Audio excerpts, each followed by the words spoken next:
Turundus, digitaalturunduskonverents on nüüd meil poole peal. Nagu te näete, on inimesed gruppidesse jagunenud ja me teeme ühte väga huvitavat turundusmängu ehk siis tarbeteekonda. Ning meil on esinenud väga paljud huvitavad inimesed juba, alustades Olav Osolinist, lõpetades Mindshare'i 2 noore analüütikuga.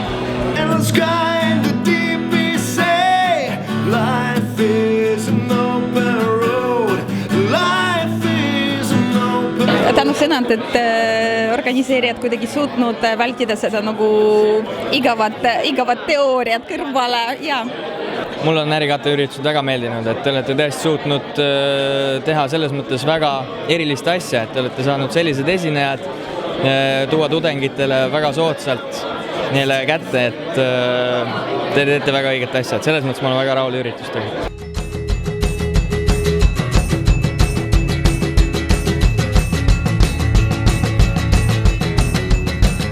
Väga hästi jäin rahule ja eelkõige sellepärast, et juba, mis ma nägin see, et kuidas seda üritust turundatakse, et see jättis juba väga head mulje, et tõesti hingega teadlikult ja aktiivselt turundati seda ja ma arvan, et see on ka põhjus, et miks see terve saal siin täna täis on ja mitte ainult noori inimesi, vaid ma arvan, et igalt elualalt ja igast vanusest, et mis on väga, teeb südame soojaks. Kas ma olen nõus, et ta praktiliselt tegi selle ära?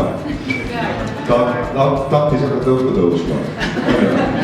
Me andsime sulle käsu, et hüppa.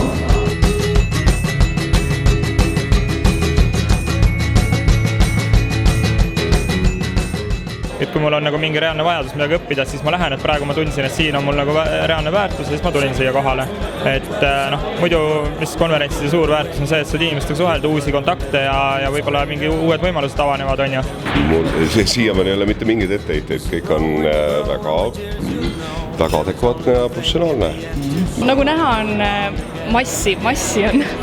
Mul on väga õnnelik, et see üritus on olnud väga edukas ning inimesi on tulnud siia palju, üle 200 vähemalt. Ükskõik, mida sa ette võtad, kellega sa teed ja kus sa teed, kõik seda inspireerib.